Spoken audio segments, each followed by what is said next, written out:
And do you want me to start with the prayer? Yes, I will. Yep. I'll wait for you to start me too. Good morning. Thank you all again for joining us. I'm very excited. I'm Dora Muhammad, Congregation Engagement Director at Virginia Interfaith Center for Public Policy.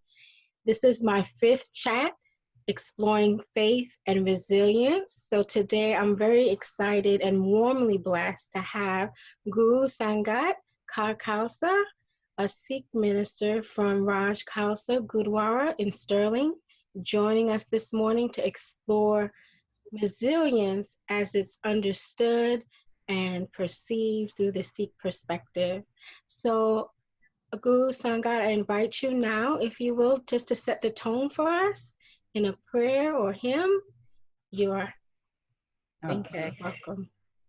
So this will be a little prayer. This is the prayer that the Sikhs do, translated into English. We call on the primal creative power of the universe. We bless and honor all the 10 Sikh gurus and give all praise to the embodiment of truth, the light of lights, the Siddhi Guru Granth Sahib Ji. We offer our thanks for all those who have lived and died for truth, who give their heads to God and live in their hearts, serving humanity in humility and grace. We thank God for this beautiful life, this day, the opportunity to serve in love and in his name. We bless all places where God is worshiped. We pray for love to all, light to all, peace to all, life to all, health to all, and justice for all, by God's grace. Nanak naam chardi kala, tere bhane sarabhatta bala. Chardi kala is the ever-rising spirit. So this means, oh Nanak, he says that through the name of God, we live in a state of an elevated consciousness, ever-rising spirit. By God's grace, may all prosper, everyone. Satnam. Thank you. That was so beautiful. And I see Susanna now. Welcome. So I wanted to just have an informal chat on resilience. If you can sort of define resilience for us, sort of, are there any key principles or beliefs that's codified in Sikh faith that will help us understand what it means to you? Well, yes, this is very opportune time because in the Sikh faith, resilience is part of everything. It's like the whole base of Sikh Dharma has been resilience. It's a basic characteristic of a Sikh. So as Sikhs, we eat conflict for breakfast and we welcome it, the daily struggles with a smile. We live in what is called Chardi Kala, the ever-rising spirit. We believe that we belong to God and the Guru, and that all happens in God's will. And we will keep up in spreading the light and love of God, no matter what. We worship truth, that which is true beyond circumstances, time, and space. We believe in standing for truth and that our lives are valuable because we love and live and die for truth. When you know that your soul is eternal, then you don't get distracted by temporary setbacks. You continue to serve in love, even when you are attacked and life gives you lemons. In the Sikh way of life, like many Eastern principles, we strive to be in a state of what's called Jivan Mukt. That means liberated while alive. So even before dying, for many people, they feel that the time of death is the time to be liberated. But we believe that if you are consciously aware of God and God's will being what prevails through everything, that when you're so attached to God and in love with God, then it's just like you're already gone. You're not here anymore. But you do live a regular life. It's just, it's like the lotus. You have your feet in the earth, but your consciousness is very raised. Divine, yes. And when you're in this state of God consciousness, it's like being liberated from all your earthly desires and entanglements while still living and participating in life with love and compassion. So one way to achieve this that the Sikhs do is through meditation, practicing meditating on God's name and singing God's praises And that strengthens us by connecting to that which is both beyond ourselves and deeply embedded within ourselves, the soul. We believe the soul, which shines in every person, is a part of God, and God sent the soul to earth to experience human life. When God sent the soul to the earth, the soul said, but I'm going to be away from you. How will I remember you? And God said, well, I'll give you the mind. Wow. And the mind will connect you to me. The problem is that the mind has a lot of other ideas and bounces A lot around. of distraction. Yes. So meditation is a way to focus the mind so that we can actually train the mind to remember God. And the more you meditate, the easier that becomes. It's not easy to meditate necessarily, but some people find it easy. We use a name of God, and there are many, many names of God. Guru Nanak, who was the first Sikh guru, taught that just meditate on God's name. So he didn't care what name you use. It can be Allah, Jehovah, God, Jesus. We use often Satnam or Waheguru or Hara or Ram is used in the Hindu faith. Yes. So all of these are perfectly good. So we believe when you experience your own divinity, you become fearless. Yes. And really one with God, you don't have any fear because you're absorbed in that love. And in love, there's no fear. There's no fear. Right. That is so beautiful. Oh my goodness, there's so much I want to dive into. Go ahead, I'll let you finish. Oh, that's okay. But we also believe that it's only by grace that you can have that experience of being totally one with God. So we do meditate with love and devotion, but we also realize that we're not going to actually realize God except through grace. And so that's okay. We can go right with that. We use a lot of different hymns and words from our guru. So there's one that says, one who belongs to the Lord and Master, none can destroy him. Okay, before we get into the scripture, because I do want to delve into the sacred text, you early on when you was defining it, you talked about the ever-rising spirit. Yeah. Can you talk more about that? So like literally when you said it, the ever-rising to me, it was such a visual to sort of the divinity of, the presence of God in us. And then when you even said how our soul is beyond, but deeply within. So both of those really resonated with me. Can you talk to me more about this ever rising, that principle? Yeah. Yes. Well, that's a big thing with the Sikhs, because there is a lot of time in their history where they have been attacked and downtrodden, and the Sikhs are still considered to be like, secondary citizens in India mostly.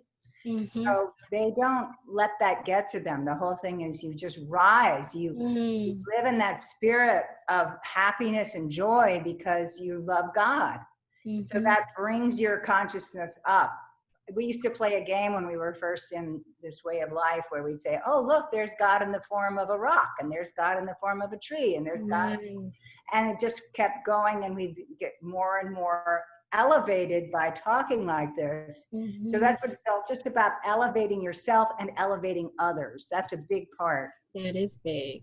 Yeah. And I think that's interesting that that's such a central sort of facet when you put it in the context of sort of the worldly relationships, of being marginalized and second-class citizenship in India. I think that that's why what we do at Virginia Interfaith, there's so much division within the world of faith. So that is a beautiful concept to understand from the Sikh perspective, that it's not just elevating yourself, but in others. There's that, so it's a united kind of elevation. That's part of recognizing that God is in everyone. Yes. So everybody you see, God is living in that person, no matter what they look like, what condition they're in. That is beautiful. God is in you and is in them, and you share that. And so we really, really are brothers and sisters on this earth, and we're here to help each other. That's beautiful. Yeah. Now go to the text you were about to read. Yes. I've too many, because the All of the Sikh texts are about resilience because it's all about praising God and loving humanity and serving humanity. Service is a big part. And Okay. when you serve other people, you feel elevated. So that's Yeah. a big part of the Sikh thing, is to serve others, and often through serving food. That's a big Mm. thing. There's a thing called the Seva truck, which is in the Washington area, goes around serving the Yes. homeless. And our Gurdwara in Sterling helps to serve the homeless, make food for the homeless, make 500 meals a week, and Wow. down to serve people. And that's a huge thing. And when you do that, you raise yourself as well as helping someone. It's through Mm. serving others that we elevate ourselves. It's a very selfish act. Yes, absolutely. Yeah, and it's so essential. So that's beautiful. It's essential. Everybody needs a little help. Yes. So there's so many hymns. We call them shabads, which means the word of the Guru, Mhm. and they instill resilience. So in the first hymn of the Sikhs, it's called Japji, the Song of the Soul. Mm. There's a part in it, there's one, they have different verses, there are 40 verses, and one of them, one of the lines in the verse is, many endure stress, distress, deprivation, and constant abuse. Even these are your gift, O great giver. So when you really recognize that whatever comes to you is a gift from God, it's a whole different thing than feeling, oh, poor me. It's like Always me. Yes. just thanking God for whatever comes. Mm-hmm. That's a really big one, and we really believe it. And the other is, whoever remembers the name of God can overcome all obstacles, no matter how difficult. And then there's another one that says, in this world, people die every day, but none knows how to die. Whosoever dies, let him die such a death that he will not have to die again. In other words, let him die so that he is liberated from the cycle of birth and death, which we do believe in reincarnation, Mm-hmm. and be reunited in God's light. So Mm-hmm. that's a big concept of, being liberated from this cycle of being born and dying and being reborn again. Tell me about that. So I'll share something. When I believe my mom said I was 4. And so, so my family, I have all faiths in my family. From my mother's side, it is largely Hindu and Muslim, and some Christian, a couple of Catholics on the patriarchal side. But my mom said when I was 4, I looked at her and she said I had did something that seemed so wise, like beyond my age. And she's like, how did you know to do that? And she said, I told her I had been here before. That's right, And you do. I didn't, and so that always remained with me. So I love to explore, that concept and that belief in the liberation of life. Can you tell us more about that? I'm very, very curious. Well, we believe the soul is eternal. Mm-hmm. And each time you're born, and if you're lucky enough to be born a human, then you have certain things that you did in your last life, and you come in, and perhaps that will affect how you look, what disabilities you might have, things like that. And you're just paying off that debt. Karma is like cause and effect, just like Newton's law. It comes and goes, and you pay your debts. So whenever illness comes, I just say, thanks, I'm paying off my karmas, And then we believe that when you die, most people come back again, because at the time of death, if you really meditate on God and going to God, and the fact that you're going to be free and reunited in that light and that love and that heart of God, then that's where you'll go. But if you could die thinking, oh, gee, I really wish I'd done such and such and this and that. Regret. Yeah. So it's really, and if you really die in a meditative way, if you have that opportunity, of course, if you have a sudden death, just hope you can say God's name before you leave, like, thank you, God, for my life, or whatever, Yes. Nobody knows what's going to happen. Yes. Yeah. And I'm hearing you speak, and it's like this eternal thread of gratitude almost. Do you know what I mean? Like, no matter what.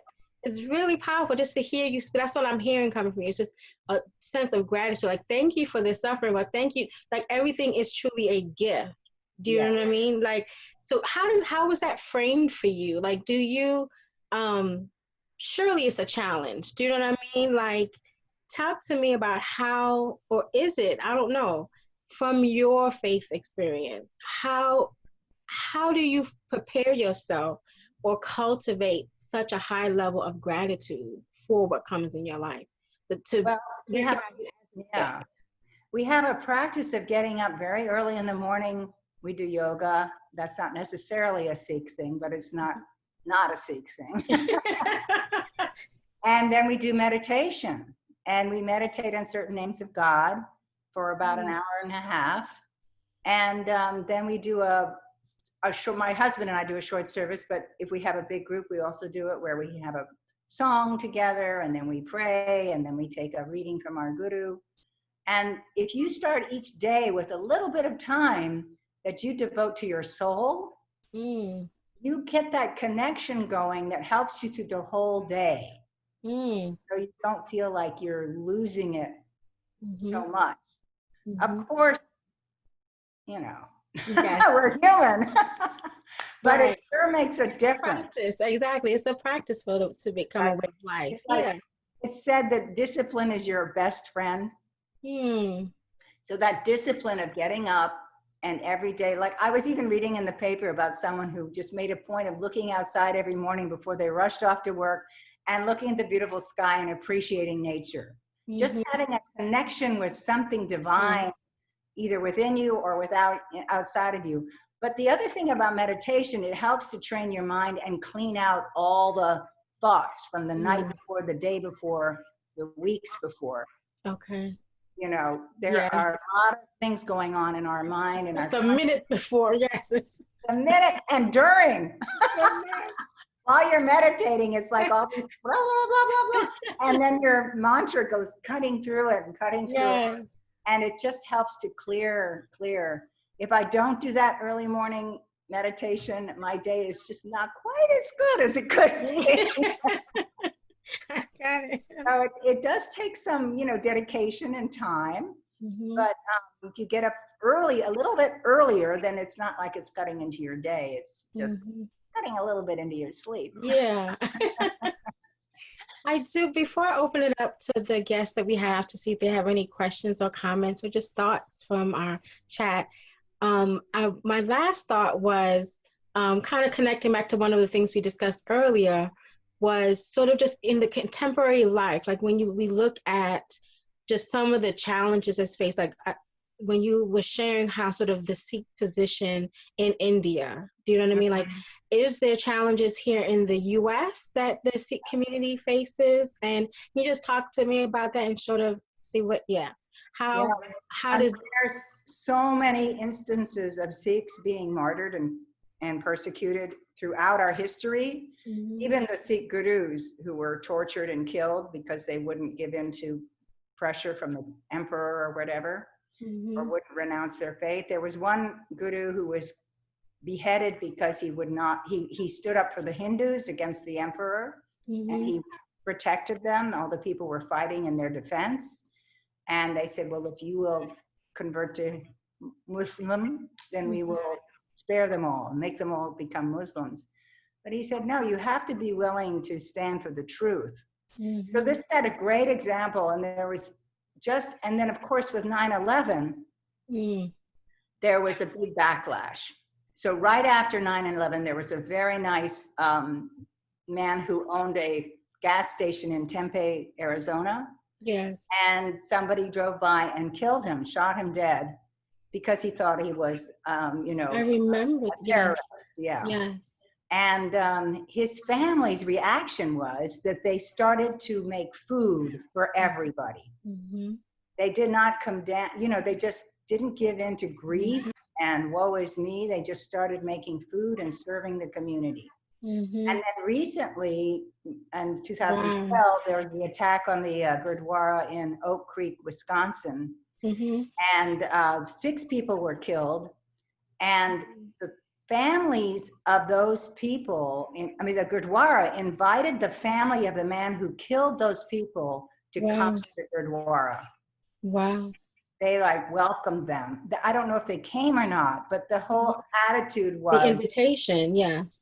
There was an invitation, And the son of one of the heads of the Gurdwara who was shot, he was so inspired by his father's devotion. He hadn't been wearing a turban or having a beard or anything. He didn't grow his hair.